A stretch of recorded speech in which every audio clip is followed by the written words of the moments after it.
Dans 1 Timothée 4, verset 12, nous disons ceci, que personne, oui, que personne ne méprise ta jeunesse, mais soit un modèle. Une question pour nous en ce matin. Dieu est-il aussi dans ton téléphone? Jeunesse. Regardons la réalité en face. Aujourd'hui, dans le monde entier, et même ici aux Antilles-Guyane françaises, une chose est devenue universelle. Le téléphone est devenu la première voix que nous écoutons. Avant même de dire Seigneur, merci pour cette journée, nous disons qui m'a écrit? Qu'est-ce qui s'est passé? Qu'est-ce qui est viral aujourd'hui? Et pendant que tu dors, le monde numérique, lui, ne dort jamais. Aujourd'hui, les actualités nous montrent une montée de l'anxiété chez les jeunes, une dépendance croissante aux écrans, une pression sociale amplifiée par les réseaux, une confusion sur l'identité, la vérité et les valeurs. Le téléphone est devenu une porte d'influence permanente. Alors, la question n'est plus, as-tu un téléphone? Tout le monde en a. Mais qui a ton cœur à travers ton téléphone? Une guerre invisible est menée. Une guerre pour ton attention. Nous vivons une guerre, mais une guerre silencieuse. Ce n'est pas une guerre avec des armes visibles. C'est une guerre pour, oui, pour ton attention. Aujourd'hui, les grandes plateformes comme TikTok, Instagram ou YouTube sont conçues pour une chose, te garder connecté le plus longtemps possible. Mais pendant que tu scrolles, quelque chose se passe dans ton cœur. Tu te compares, tu te sens insuffisant, tu absorbes des valeurs contraires à la parole de Dieu, tu perds du temps sans t'en rendre compte. Romains 12, verset 2 nous dit ceci. Ne vous conformez pas au siècle présent. Le danger, ce n'est pas seulement ce que tu regardes, c'est ce que cela produit en toi. Le monde aujourd'hui, et personne ne peut le contester, le monde est devenu numérique. Aujourd'hui, une grande partie des relations humaines passe par le numérique. Les conflits naissent en ligne, les relations commencent en ligne, les dépressions s'expriment en ligne, les appels à l'aide se cachent dans les messages. Même dans nos territoires, des jeunes souffrent en silence, derrière un écran. Ce message vu à 2 heures du matin, ce n'est pas un hasard. Ces stories tristes, ce n'est pas juste du contenu. C'est peut-être, c'est peut-être un cri d'appel d'un jeune, d'une jeune. Et Dieu te dit en ce jour, je t'ai placé là pour une raison. Tu as une mission à accomplir. Et en ce matin, je voudrais partager avec toi, te faire comprendre que ton téléphone est un champ missionnaire. Oui, ton téléphone est un champ missionnaire. Avant, Jésus disait, allez dans le monde entier. Aujourd'hui, le monde entier, il est dans ta poche. Ton téléphone est devenu une chair, une plateforme, une mission. Ton fil d'actualité n'est pas un hasard, c'est un terrain spirituel. Chaque personne qui te suit est une âme que Dieu aime, même celle qui ne parle jamais, regarde tout. Et parfois, elle attend. Oui, elle attend juste un signe. En tout cas, aujourd'hui, tu es un missionnaire numérique. Tu penses peut-être, moi je ne suis pas un prédicateur, je ne suis pas pasteur, je ne suis pas évangéliste. Non, mais écoute bien, tu postes, tu commentes, tu partages. Donc, donc, tu influences. Tu es comme le missionnaire. Tu influences. Que tu le veuilles ou non, tu es déjà un missionnaire. La seule question est, la seule question est, quel message, oui, quel message annonces-tu? Tu te poses sûrement la question en ce jour, comment vivre ma foi en ligne aujourd'hui? Puisque le Seigneur t'interpelle et te dit que tu es un missionnaire. Premièrement, premièrement, sois authentique. Dans un monde de filtres, sois vrai. Les gens sont fatigués du faux. Ils sous-entendent toutes choses d'information. Ils cherchent du réel. Deuxièmement, transforme. Ne consomme pas. Arrête d'être seulement spectateur. Deviens acteur. Envoie un message d'encouragement. Partage un verset. Prie, oui, prie pour quelqu'un. Le numérique peut devenir un canal de grâce. Et j'ajouterai qu'il doit être ce canal de grâce, grâce à toi. Troisièmement, utilise tes dons, comme nous avons vu hier. Dieu t'a déjà équipé. Tu chantes,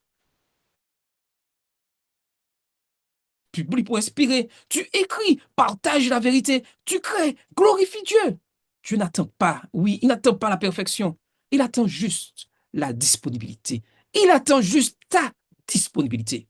En tout cas, dans tout ceci, Dieu t'appelle à rester cohérent. Ta foi ne doit pas être visible seulement le sabbat. Et on découvre le sabbat que tu es adventiste du septième jour, que tu es un jeune chrétien, mais en semaine, on se pose des questions. Mais tu dois être visible tous les jours. Tous les jours, tous les jours, tu dois montrer que tu es un enfant en Dieu, même en ligne. Et nous lisons dans 1 Samuel 16, verset 7 ceci. L'homme regarde à ceux qui frappent les yeux. Mais aujourd'hui, les gens, ils regardent aussi ton profil. Et je peux te dire, beaucoup le font. Tu vas rencontrer des critiques, c'est vrai. Tu vas rencontrer des moqueries, des attaques, parce que tu décides de publier ce que l'Esprit Saint t'inspire. Mais souviens-toi, souviens-toi, Jésus aussi a été rejeté. Alors, ne réponds pas avec colère, réponds avec grâce, parce que ton objectif, oui, ton objectif n'est pas de gagner un débat, mais de révéler Christ.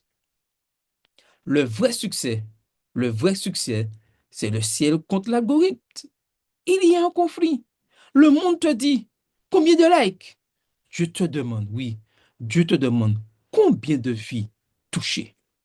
Peut-être ton post n'est pas viral, il n'y a pas beaucoup de personnes qui écoutent, mais il est important. Peut-être ton message est discret, mais quelque part, une personne a trouvé l'espoir et le ciel a enregistré cela. En tout cas, le Seigneur t'appelle à rester connecté. Cette génération de jeunes, le souhait de Dieu, c'est qu'elle soit connectée au ciel. Jeunesse, nous vivons une époque unique. Jamais, au grand jamais, une génération n'a eu autant d'outils, autant d'influence, autant d'accès au monde, mais aussi, autant de distractions. Alors Dieu lance un appel en ce jour à cette génération du 21e siècle de jeunes. Dieu lance cet appel.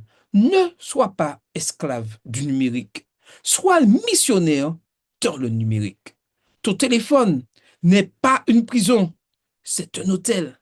La différence, qu'est-ce qui fait la différence? C'est ta consécration, ta mission, le fait de te laisser guider par le Saint-Esprit. Le Seigneur t'interpelle aujourd'hui. Il nous interpelle tous. Et si dès aujourd'hui, tu changeais ta routine, priez, priez d'ouvrir avant d'ouvrir ton téléphone. Et ça ne concerne pas uniquement les jeunes. Nous, les adultes, nous sommes aussi concernés. Publiez un message d'espérance. Publiez un message d'espérance. Un jeune, une jeune attend ce message. Envoyez une prière à quelqu'un. Nous avons tous des connaissances. Envoyez une prière à quelqu'un. Utilisons notre influence pour sauver et non distraire. Et si ton compte aujourd'hui, et si ton compte du réseau social que tu possèdes devenait un instrument, oui, un instrument du Saint-Esprit. Prions ensemble. Seigneur, nous reconnaissons que le numérique prend parfois trop de place dans nos vies. Pardonne-nous lorsque nous avons remplacé ta voix par le bruit du monde. Apprends-nous, oui Seigneur, apprends-nous à utiliser ce que nous avons pour élever, pour guérir, oui, pour sauver.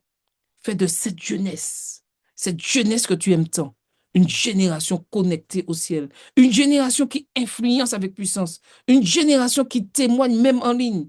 Consacre nos téléphones, Seigneur, consacre nos réseaux, consacre nos vies. Au nom de Jésus. Amen. Amen. Nous allons nous séparer dans les salles de prière et nous aurons deux sujets de prière. Le premier sujet de prière, consacrer notre vie numérique à Dieu. Seigneur, en ce matin, nous reconnaissons que nos téléphones et nos réseaux prennent souvent trop de place dans nos vies. Apprends-nous à remettre notre cœur entre tes mains avant de toucher nos écrans. Que notre vie numérique ne soit plus une source de distraction, d'anxiété ou de comparaison, mais un espace consacré à ta gloire.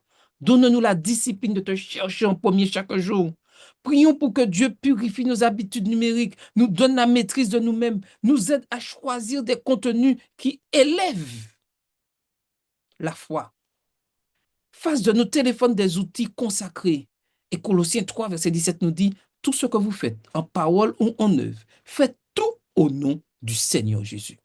Deuxième sujet de prière, devenir des missionnaires. Oui, devenir des missionnaires dans le monde numérique. Seigneur, nous voulons être des témoins, même derrière nos écrans. Utilise nos réseaux, nos messages et nos publications pour toucher des vies. Donne-nous le courage d'oser parler de toi, la sagesse pour répondre avec amour et la sensibilité pour discerner les besoins des autres. Fais de nous une génération qui ne se contente pas de défiler, mais qui transforme, encourage et sauve. Prions pour que Dieu remplisse la jeunesse du Saint-Esprit, nous rende audacieux dans notre témoignage, ouvre des portes à travers nos réseaux, touche des cœurs et conduise des âmes à Christ. Matthieu 5, versets 14 et 16, en résumé dit, vous êtes la lumière du monde, que votre lumière luise ainsi devant les hommes. Amen.